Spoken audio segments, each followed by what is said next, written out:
Saya bisa, Ustadz. Oh ya udah Mas Irwan aja nggak apa-apa. Mbak Ya, Nur di Mas Irwan ya, aja ya. siap. Oke, makasih. Ya, Assalamualaikum. Ram. Baik, kajian pada subuh ini ya kita buka dengan surat 10 ya. Silakan Mas Irwan. Berapa tadi? Bentar, Pak. Surat Bentar. 10, surat Yunus Mm-mm. Surat Yunus ayat. ayat 22 silakan. Bismillahirrahmanirrahim. Surat Yunus ayat 22. Heeh. Dialah Tuhan yang menjadikan kamu dapat berjalan di daratan dan berlayar di lautan. Sehingga ketika kamu berada di dalam kapal dan meluncurlah kapal itu membawa mereka, orang-orang yang ada di dalamnya, dengan tipuan angin yang baik, tiupan Ya. angin yang baik. Dan Heeh. mereka bergembira karenanya. Tiba-tiba datanglah badai dan gelombang menimpanya dari segenap penjuru. Dan mereka mengira telah terkepung bahaya. Heeh. Maka mereka berdoa dengan tulus ikhlas kepada Allah semata, seraya berkata, sekiranya engkau menyelamatkan kami dari bahaya ini, pasti kami termasuk orang-orang yang bersyukur. Oke, ditambah dua tiganya satu lagi Mas. Dua, tiga. Tetapi ketika Allah menyelamatkan mereka, malah mereka berbuat kezaliman di bumi tanpa alasan yang benar. Hmm. Wahai manusia, sesungguhnya kezalimanmu bahayanya akan menimpa dirimu sendiri. Itu hanya kenikmatan hidup duniawi. Selanjutnya, kepada kamilah kembalimu, kelak akan kami kabarkan kepadamu apa yang telah kamu kerjakan. Baik, ini kan gambaran proses kehidupan ya Bapak Ibu ya. Cuman Ya. Allah memberikan kiasan tentang masalah misalnya orang berlayar di lautan. Terus mereka bisa berlayar itu kan sebenarnya kalau tanpa pertolongan Allah dengan meniupkan angin, terus akhirnya dibawalah ke arah tujuannya, mereka senang, tapi Allah juga bisa dengan mudah membuat ujian kepada mereka, tiba-tiba muncul gelombang atau badai itu, lalu dalam kondisi seperti itu, dalam posisi orang yang senang, terus diberikan suatu ujian, lalu otomatis orang itu berdoa dengan penuh rasa ikhlas, memohon keselamatan kepada Allah. Setelah itu Allah mengabulkan doa mereka, tapi setelah ditolong, kadang-kadang orang itu juga jadi lupa balik kepada kezaliman diri sendiri, dan akhirnya Allah memperingatkan bahwa semua akan kembali kepada Allah. Kan begitu ya Mas ya? Nah, Iya, ya Tat. sekarang kita pahami ya, pelajari dari ayat surat 10 ayat 22 23 ini. Kan sama proses kehidupan manusia itu begitu.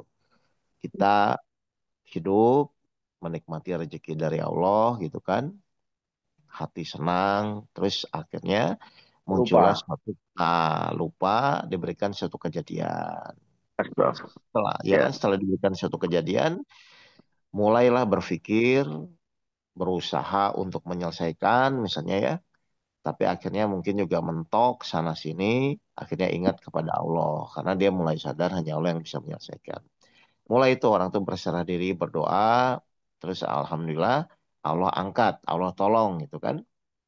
Setelah Allah tolong dari masalahnya, ternyata kenyataannya manusia gitu kan. Kalau misalnya sudah pada posisi senang lagi, lupa lagi, kan begitu ya? Iya, iya Tat. Nah, Manusiawi. iya, artinya itu kan ini kan gambaran pola hidup manusia ya. Secara semua menyadari atau tidak, ternyata memang manusia itu dasarnya seperti itu. Iya. Ketika diberikan nikmat dia lupa, ya. Ketika diberikan azab dia ingat kepada Allah. Nah makanya Al-Quran membeberkan nanti kamu akan hidup misalnya dan kamu akan diberikan kenikmatan.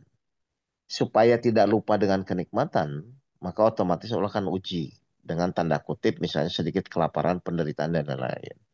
Untuk apa? Untuk menyadarkan kembali.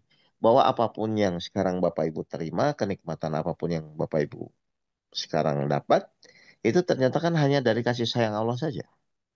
Ya, setelah itu Allah sengaja uji dengan kesempitan, makanya kan kondisi kehidupan itu cuma dua, lapang dan sempit ya Mas Iron ya. Iya, Ustaz. Nah, ketika kesempitan secara otomatis manusia itu akan memohon kepada Allah agar diberikan kelapangan lagi. Berarti sebenarnya ketika Allah memberikan kesempitan itu niatnya baik nggak Mas Iron? Niatnya baik, Ustaz. Nah, cuman pertanyaan saya, di dalam orang menghadapi kesempitan itu kan ada yang menyadari, ya, ada Iya, yang menyadari bahwa memang adalah Allah berniat baik supaya orang itu kembali ke jalan yang lurus.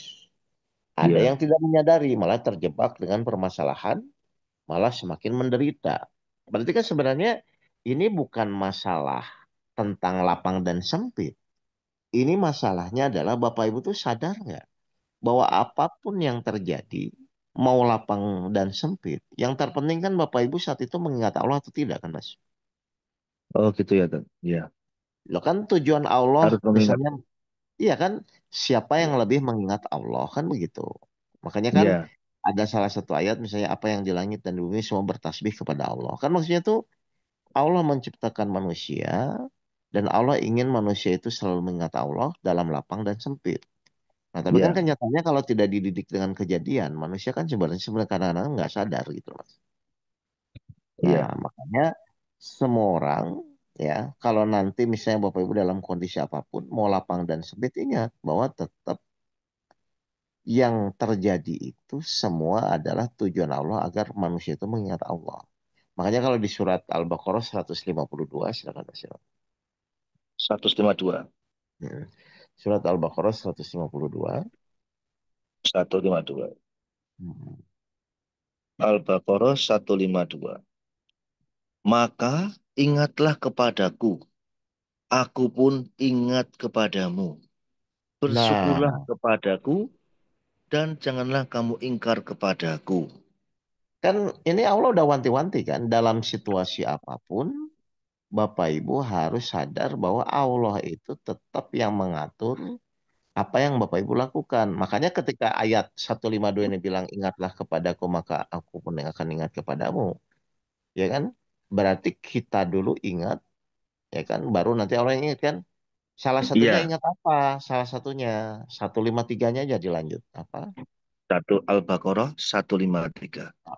Bapak Ibu Wahai kan punya orang-orang kemampuan. yang beriman, mohonlah pertolongan kepada Allah dengan sabar dan sholat. Sungguh Allah berserta orang-orang yang sabar. Jadi yang ditanamkan dalam kepala kita apa Mas Yuran? Ingat apanya? Ingat untuk bersabar. Ingat Eh, bahwa bahwa apapun pertolongan yang Allah kita, ingat bahwa apapun yang kita hadapi, gitu kan? butuh pertolongan Allah. Nah, apapun yang kita jalani tenang saja, Allah itu pasti akan menolong. Tapi Ya, dasarnya harus sabar. harus nggak? Dasarnya apa pas di ayat 152 itu tadi? Kalau kita ingat 152 Allah, itu harus coba. bersyukur. Nah, dasarnya setiap apapun yang menimpa diri kita itu akan menjadi benar. Bapak Ibu akan menjadi ingat kepada Allah kalau diawali dari rasa syukur dulu. Misalnya, Kondisi apapun ya, Tat. misalnya si Fulan punya masalah berat sekali. Terus tapi dia ingat Allah. Ah, tapi kan Allah pasti nolong saya nih. Kan itu kan sebenarnya sudah benar itu. Oh, gitu aja sudah termasuk bagian dari bersyukur ya, Tat, ya? Nah, kan otomatis kita sudah mulai muncul keyakinan bahwa ya tenang aja nanti juga Allah nolong saya. Tinggal Oh, gitu. dijalani syaratnya kan begitu kan? Iya, iya, ya syaratnya tadi. Bahkan itu kan ingatlah kepadaku, maka pun aku ingat kepadamu, bersyukurlah kepadaku. Kenapa? Iya, Kenapa kita bersyukur? Karena apapun yang kita jalani, seberat apapun masalah kita, Allah berjanji tetap akan menolong masalah kita kan? iya, Nah, mohon maaf, sekarang pertanyaan saya, kalau misalnya Allah sudah berjanji, setiap permasalahan itu Allah akan menolong. Terus yang membuat Bapak Ibu khawatir, yang membuat Bapak Ibu bingung itu apa? ya kurang sabar itu Tat, biasanya. Iya, maksudnya terlepas kurang sabar, tapi Allah janji nggak menolong kita. Dia janji Tat. Nah kalau janji, kenapa nggak dipegang janji itu? Kan Bapak Ibu ngaku beriman sama Allah. Iya, betul. Iya kan? Kalau ngaku beriman Iya, kepada Allah, itu berarti Bapak Ibu tuh yakin sesulit apapun, seberat apapun permasalahan, pasti Allah yang akan menolong. Kenapa? Allah yang berjanji. Tinggal Bapak Ibu termasuk kategori yang layak ditolong atau enggak, kan gitu aja kan Mas. Iya, betul. Nah, jadi kita tidak bicara tentang masalahnya. Kita bicara tentang keyakinan Bapak Ibu saat Bapak Ibu diuji itu Allah akan menolong atau tidak. Kan itu yang sesuai Al-Quran tadi. Makanya di surat 39 ayat 44 silakan Mas Ilham. Ayat 39, Ayat 44 tentang janji Allah dan pertolongannya. 39 Al-Zumar 44 ya Ayat tadi. 44 silakan. Al-Zumar ayat 44. Heeh. Katakanlah pertolongan itu hanya milik Allah semuanya. Dia Hmm. memiliki kerajaan langit dan bumi. Kemudian kepadanya kamu dikembalikan. Kan pertolongan itu hanya milik Allah. Ya, Terus kapan Allah menolong ya terserah Allah. Makanya semua kembali kepada Allahnya. Berarti tugas kita adalah saat kita diuji nanti dengan lapang dan sempit itu, yang pertama tuh ingat, oh iya ya, pasti Allah nolong saya. Berarti berarti kata pertama yang keluar dari mulut kita, Alhamdulillah. Atau gini saya hmm, tanya Mas Irwan ya. Mas Irwan diuji sama Allah. Ya, ya Tat. diuji. Kalau Allah nggak janji nolong kita, mau nggak menjalani hidup? Kalau ya Kita diuji, kalau ya ya tapi Allah nggak janji nolong. Pokoknya terserahlah kamu selesaikan sendiri misalnya. Mau nggak kita menjalani ya itu? ya enggak mau tuh Tat. Kita Ya hidup juga karena ngapain Allah kita lah. menjalani sesuatu yang tidak pasti kan? Iya. Nah, tapi kan ini enggak. Kita diuji oleh Allah, terus Allah janji, tenang nanti saya pun akan menolong kamu. Yang penting satu, kamu ingat, berarti caranya sikap orang beringat kepada Allah bersyukur dulu.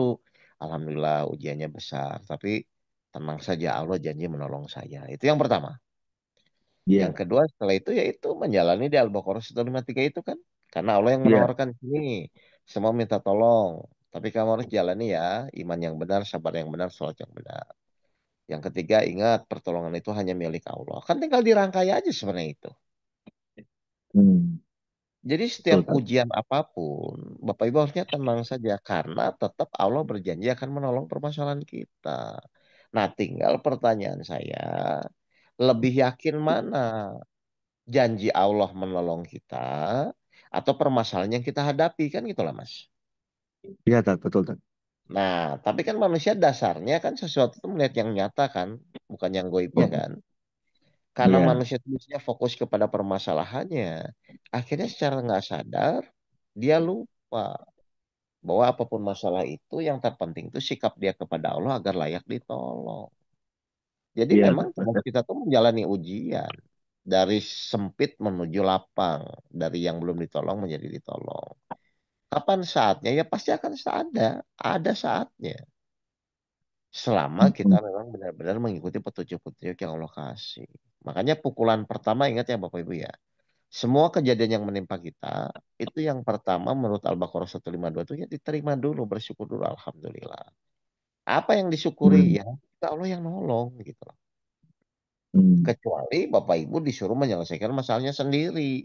Baru silahkan pusing, stres, dan lain-lain gitu loh. Ini Allah janji menolong kok Bapak Ibu masih bingung. Tinggal saat proses menjalani itu kan butuh latihan kesabaran. Karena kalau nggak sabar ya juga nggak bersama Allah juga gitu. Jadi Iya betul Tat. saya tanya ya Mas Yona, berarti SOP di dalam menjalani ujian hidup itu sebenarnya sudah ada belum dalam Al-Quran? Sudah ada Tat. Sudah, tinggal Bapak Ibu mau mengimani atau enggak kan begitu aja. Padahal mengimani atau tidak pun ya kita juga memang tugasnya menjalani ujian demi ujian kan Mas. Oke. Cuman karakter manusia tadi di surat 10 22 23 itu seperti itu. Kalau dikasih kesenangan dia lupa kan, terus Iya betul akhirnya Tat. Lupa. ditegur sama Allah supaya ingat kepada Allah. Terus Allah nolong, setelah ditolong lupa lagi. Oh iya Tat. Seperti kejadian yang tempo hari menimpa keluarga kami Tat. Yang rumah Hmm. kebakar itu Tat. Oh iya iya, ha, coba Eh, itu. jadi itu benar-benar pertolongan Allah nyata. Artinya berarti kalau awalnya pada saat sebelum kejadian itu saya Heeh. benar-benar minta pertolongan sama Allah tentang usaha saya. Mm-mm. Saya yakin Allah pasti akan menolong. Artinya waktu itu Mm-mm. banyak kerjaan yang harus saya selesaikan, tapi uangnya belum pada keluar. Jadi ada masalah nih. Artinya belum harus jalan tapi belum bisa jalan. Waktu itu saya telepon Ya, Ustadz ya. minta doa kan itu. Saya minta tolong Mm-mm. ya Allah, aku yakin kau tolong. Saya waktu Mm-mm. itu benar-benar tamaran setelah ada kebakaran itu. Saya ya Mm-mm. Allah, engkau tolong di ini ya apa? Ternyata kejadian yang lain bukan bukan permintaan saya yang belum ditolong. Eh, Mm-mm. yang itu ada kejadian yang benar-benar Allah menolong. Padahal itu kalau maaf kalau dilihat secara logika, berapa Mm-mm. menit aja 5 menit aja rumah apa api sudah masuk Habis rumah, ya. udah masuk, Mm. udah. Tapi Allah ya Allah, Mm. benar-benar saya merinding ini cerita seperti ini. Artinya benar-benar Mm-mm. nyata Allah memberikan bukti apa Pak, pertolongannya beliau sangat tepat sekali, Dak. Memang memang kalau Allah memang berjanji saat kita menolong, pada saat itu kejadian saya posisi di warung ikhlas. Saya lagi Mm. berbagi, dikabari pada saat itu saya langsung nggak langsung sekalut langsung ya Allah saya Ya, harus ya. gimana ini? Saya harus Mm. pulang dengan kecepatan tinggi atau saya berdiam diri dulu waktu itu. Alhamdulillah Mm. pertolongan Allah tepat, pemadam kebakaran datang, rumah kami hanya apa alhamdulillah hanya depan saja, artinya kebakar, tetap kebakar, hitungannya kebakar depan, kusen-kusen sudah Mm. kebakar semua karena belum masuk sudah pemah- pemadam sudah datang. Alhamdulillah contohnya itu Tat. Benar-benar luar biasa Allah.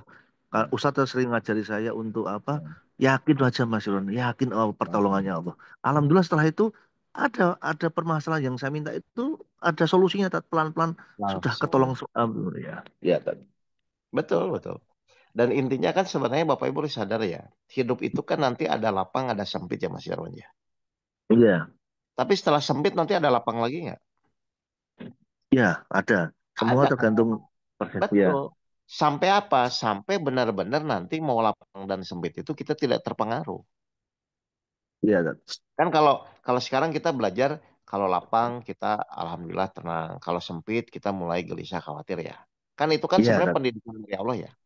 Tapi itu Iya, ending akhirnya harusnya nanti mau lapang mau sempit itu ya sama saja nantinya.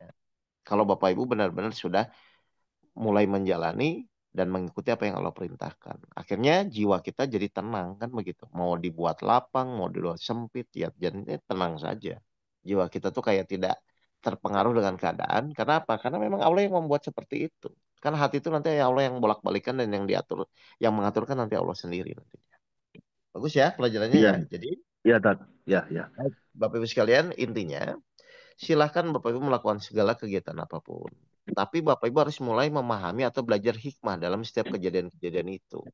Karena kalau Bapak Ibu tidak belajar hikmah kejadian, nanti akan terjebak terus di kejadiannya.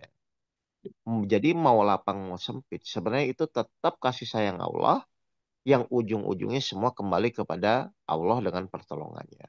Jadi intinya silahkan Hmm, menjalani kehidupan, tapi yang benar itu semakin hari harusnya kita semakin yakin kepada apapun yang Allah janjikan kepada kita di dalam Al-Quran. Baik, iya Tat. ada pertanyaan Bapak Ibu semua? Kalau tidak ada pertanyaan, itu dulu intinya adalah jangan lupa karakter manusia itu begitu ya. Kalau diberikan kenikmatan, kecenderungannya lupa, makanya Allah tegur. Berilah dikasih kesempitan. Tapi setelah dikasih kesempitan, biasanya manusia ingat berdoa lagi kepada Allah. Akhirnya Allah tolong lagi. Nah setelah ditolong lagi, ya biasanya juga muncul lagi. Ya silakan Pak Hening dulu ya. Gimana Pak Hening? Assalamualaikum warahmatullahi wabarakatuh. Waalaikumsalam warahmatullahi wabarakatuh. Ya gimana Pak Hening? Eh, Proses-proses itu memang kita Hmm. butuh waktu juga untuk menjalani proses tersebut ya Ustadz, waktu kita ingat Hmm. pada Hmm. Allah. Dan yang mau Hmm. saya tanyakan udah Ustadz, pada saat kita kena masalah, kita kan Hmm. memohon kepada Allah, kita langsung ingat bahwa ini dari Allah dan kita harus Hmm. terima apa adanya. Hmm. Nah, pada Hmm. saat kita berdoa, apakah kita bisa Hmm. memohon, ya Allah, mohon selesaikan kasus ini atau masalah ini? Apakah boleh? Ataukah kita tetap, ya ini kita udah yakin bahwa Allah kita tetap harus sabar gitu Ustaz. Pada saat Hmm. doa itu apa boleh memohon bahwa diselesaikan proses ini, masalah ini gitu Ustaz, Ya. mohonin. Baik, saya tanya ya, berdoa itu kan perintah. Artinya Iya. mau kondisinya mau selesai atau tidak. Karena berdoa itu perintah, berarti paling tetap berdoa nggak? Berdoa. Nah, Iya, tapi berdoa. nanti ingat ya, setelah Bapak Ibu berdoa, kan nanti ada keputusan dari Allah apakah dikabulkan atau tidak, kan begitu ya Pak? Iya, Nah, misalnya setelah berdoa kita tetap sakit, diterima nggak secara umum orang? harusnya diterima Ustadz. Harusnya kenapa kok ketika misalnya tetap sakit, misalnya belum ditolong, tetap sakit terus orang banyak yang nggak menerima? Karena tujuan dia biasanya niatnya bukan menjalankan perintah. Tujuannya agar doanya dikabulkan. Nah, itu aja Pak sebenarnya Pak. Jadi Iya, Bapak Ibu meluruskan dulu niatnya, berdoa kepada Allah hanya menjalankan perintah. Lalu nanti Allah lihat sikap kita kan coba Allah nggak ngabulkan dulu. Nah sikap Bapak Ibu tuh gimana ketika belum dikabulkan? Apakah tetap ridho, terus tetap berdoa lagi karena menjalankan perintah, atau malah kecewa ketika belum dikabulkan kan gitu kan Pak sebenarnya. iya. Makanya tadi kan di surat 10 ayat 22 itu mereka berdoa dengan ikhlas kepada Allah. Berarti harusnya berdoa orang ikhlas tuh pamrih atau tanpa pamrih Pak? Harus Tanpa ikhlas tanpa pamrih. pamrih. Harusnya tanpa pamrih dulu. Nah, itu yang harus dilatih. Jadi berdoa memang itu perintah, bukan masalah kita sehat atau sembuh. Iya, Hmm. Bukan sehat atau Tapi sakit. niatnya Contoh, niatnya itu ya, niatnya hanya menjalankan perintah, masalah hasil betul. kita pasrahkan sama Allah gitu ya. Nah, Allah akan uji dari situ nanti. Ketika sudah berdoa, misalnya Allah belum mengabulkan. Nah, nanti Allah lihat dari sikap kita. Kalau kita tetap berdoa, tetap istiqomah, ya nanti Allah tolong. Atau gini lah, misalnya si Fulan sakit. Si Fulan sakit ya. Tapi dia tahu nih, hasil akhirnya dia pasti sembuh. Berarti meskipun misalnya sekarang belum sembuh, jadi masalah nggak kalau tahu hasil akhirnya tetap sembuh, Pak? enggak harus. Enggak, nah itu maksud Seharusnya enggak saya. ada. Sekarang semua orang diuji sama Allah. Tapi dia tahu hasil akhir akan ditolong Allah. Jadi masalah nggak cuma ujian? Enggak juga. Enggak juga, karena dia udah tahu nanti hasil akhir tetap ditolong Allah gitu Ya, loh, Pak. ya, Loh, memang Allah nolong lah, kan memang Allah janji. Makanya kita harus beriman benar-benar dari awal sampai akhir tuh gitu loh, Pak. siap. Ya Baik siapa nih? Ustadz. Jadi Ya, bukan makasih. masalah nanti kita tetap berdoa atau tidak. Jadi setelah berdoa itu akan ada proses waktu. Di situ Allah akan mengabulkan atau tidak. Meskipun tidak dikabulkan, ya tetap aja kita berdoa karena berdoa itu adalah perintah. Kayak kita mau kaya mau miskin ya tetap aja sholat gitu loh. Karena sholat Ya, itu perintah. Jelas ya Paning ya? ya, ya, ya. Oke, yaudah Makasih silakan Ustadz. yang, yang kedua Bu. Assalamualaikum Pak Ustadz. Oh iya, Waalaikumsalam silakan Bu. Gimana? Pak Ustadz mau tanya, kadang manusiawi ya Pak ya, kadang tuh di saat tertentu tuh kita tuh kadang ada rasa males, rasa itu padahal hati kita tuh sebenarnya tahu kalau kita nggak sholat itu nggak baik, nggak bener, kita keluar dari jalur Allah. Tapi tuh kayak hati kita tuh perang gitu loh Ustadz, dalam dalam hati kita tuh antara pikiran sama perasaan tuh kadang berperang. Ya Allah kok saya sampai sholat aja sampai males, ya Allah kenapa ini? Itu tuh kenapa Nah, ya Ustadz? Kita harus gimana gitu loh oh gini, menghadapi oke. seperti itu. Ibu mikir berapa menit, ibu sholat berapa menit biasanya? 5 menit, 10 menit. Ibu mikir berapa menit dengan mikir yang tadi ibu bilang? Panjang Satu sih detik, pikir. 2 detik. Nah, bukan, saya tanya. Kan banyak orang yang berpikir panjang hampir berjam-jam tentang merenungi hidupnya kan Mas Irwan ya. Iya, iya, Ya, betul, betul. ya Padahal saya betul. bilang daripada berjam-jam itu kan disisihin 5 menit buat sholat harusnya nggak masalah dong. Oh iya, iya. Nah, karena itu, Oh, Tat, malesnya itu, Tat. Malesnya karena godaan setannya. malesnya itu loh. Kadang berperang ya Allah. Males. Godaan Ya, setan ini terlalu kuat gitu loh Ustaz. mau Kita saya nggak tanya, bisa ngelawan males itu godaan setan. males gini, males itu berpikir atau melakukan? Mau berpikir. Berpikir, Nah, berpikir. makanya udah kalau ibu udah mulai mikir udah langsung wudhu sholat nggak usah mikir lagi. Oh, jadi Tuh, katakan pertama tuh langsung diubah. Diubah anunya, ya, Tat. Diubah pikir. langsung. Mindsetnya. Ya. Nah, karena orang malas itu kan karena berpikir padahal dia mikir sejam kan sholat cuma 5 menit masa dalam sejam diambil 5 menit nggak bisa. Ya, ya. Oh, ya, ya, Jadi ya, ya. kalau ibu mulai pikir panjang udah nggak usah nih langsung masuk kamar mandi wudhu sholat udah kan selesai itu lakukan jangan dibiarkan. Berarti berarti kita harus memaksakan diri ya Ustadz ya. Kan Nanti orang melawan orang melawan terbiasa rasa tuh karena males dipaksa itu dulu. loh. Dan memang harus dipaksa dulu. Hmm. Ibu jangan Hmm. ikuti alurnya. Pokoknya kalau udah kepikiran gitu, daripada mikir sampai berjam-jam, mending dipakai 5 menit buat sholat kan selesai.